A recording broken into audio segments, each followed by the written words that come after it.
আজ আমরা বেরিয়ে পড়েছিলাম বোলপুরের উদ্দেশ্যে। বোলপুর সোনাঝুরি হাটে আমাদের মেন আকর্ষণ ছিল, সেই জন্যই সময় মতো সকাল সকাল টিফিন করেই বেরিয়ে পড়লাম সোনাঝুরি হাটের উদ্দেশ্যে। রাস্তায় সুন্দর হাওয়া এবং মাঝে মাঝে ছিপছিপ বৃষ্টি, মনটা একদম ভরে উঠল। আমরা দুজন মিলে সেলফিও তুলে নিলাম। তারপরে আস্তে আস্তে আমরা সোনাঝুরি হাটের উদ্দেশ্যে রওনা দিলাম। এইখানে এসে দেখছি সাংঘাতিক বৃষ্টি।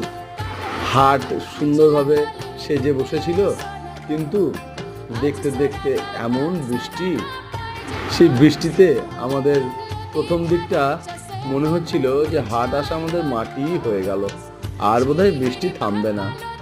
এর পরের পার্টে আমি দেখাবো কি হলো। ধন্যবাদ।